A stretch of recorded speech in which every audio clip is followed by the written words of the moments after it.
have been something which I have been looking forward to.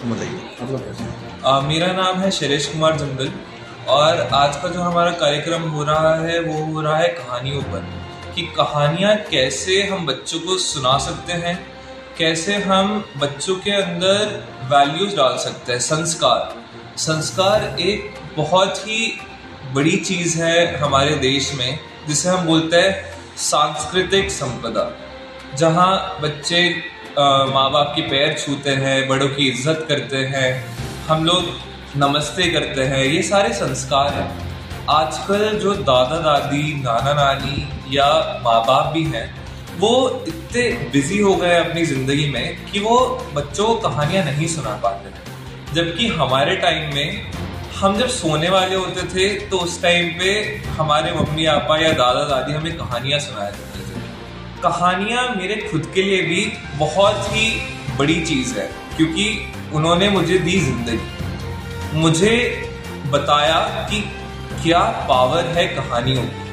हम शेर की कहानी हो या फिर राजा रानी की कहानियाँ हो, एक छोटी सी कहानी भी हमारे ऊपर एक बहुत बड़ा प्रभाव छोड़ती है। इसलिए कि हमारा आज का जो टॉपिक है सेशन का, वो है कहानियाँ फॉर बच्चे। मैं डॉक्टर चीनू अग्रवाल एक मनोवैज्ञानिक हूँ, फीलिंग माइंड्स की निर्देशिका हूँ। कहानियों का आज सिलसिला शुरू है। Feeling minds mental health carnival का आज अंतिम दिन है।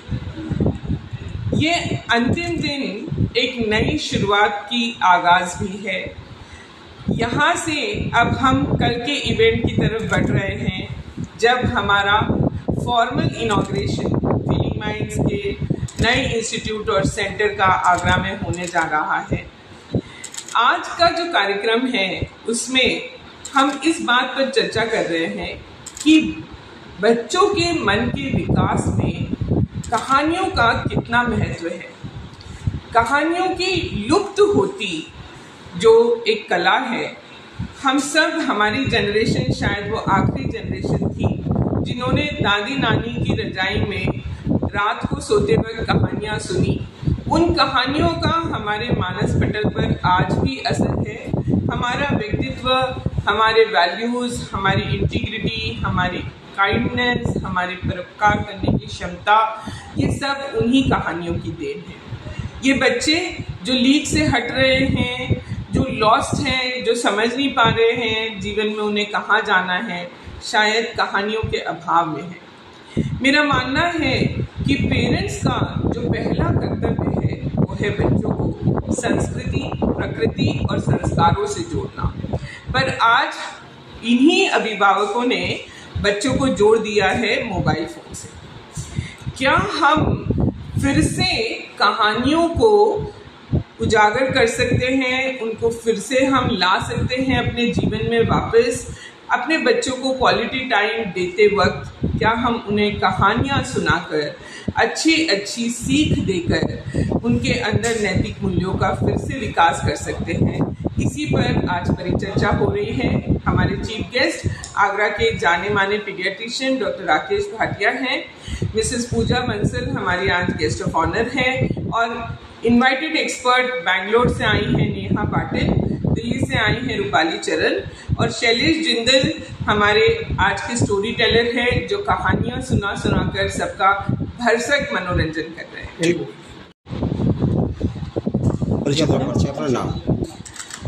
मैं रूपाली चरण, मैं दिल्ली से यहाँ फीलिंग माइंड सेंटर में आई हूँ डॉक्टर चीनू अग्रवाल मैम को एक मेंटल हेल्थ कार्निवाल को अटेंड करने के लिए। मैम का जो कार्निवाल है ये बहुत ही इम्पॉर्टेंट है आजकल के संदर्भ में, क्योंकि आजकल बहुत सारी मनोवैज्ञानिक समस्याएं बच्चों को हो रही हैं, जिसका कारण बहुत सारे कारण इसमें विद्यमान हैं, जिसमें कि मुझे लगता है कि पेरेंट्स भी आजकल वर्क करने लगे हैं, बहुत कम टाइम मिल पाता है बच्चों के साथ इंटरेक्ट करने में। तो आज का जो टॉपिक है वो है stories for the mental wellbeing of the children. तो बेसिकली क्या होता है कि पेरेंट्स आजकल व्यस्त होने के कारण बच्चों को गैजेट्स मिल जाते हैं, जो कि बच्चों को बहुत लिक्रेटिव लगता है कि बच्चे उसमें देख रहे हैं और उनको कुछ करना नहीं है, वन वे है, तो बच्चों को बहुत इजी लगता है कि बेड पे या सोफे पे अपने कंफर्ट पे वो यूज़ करते हैं उसको।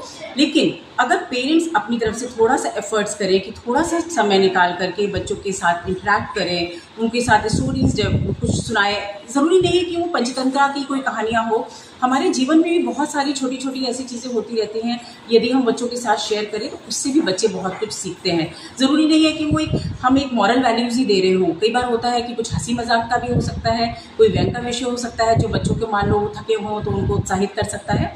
तो इस तरह से हम बच्चों के बीच, बच्चे और पेरेंट्स के बीच में एक बॉन्डिंग भी डेवलप कर सकते हैं। तो स्टोरीज बहुत ज़रूरी है, किसी ना किसी माध्यम से चलते फिरते उठते बैठते बच्चों को स्टोरीज सुनाएं और उनका जीवन खुशहाल करें। धन्यवाद।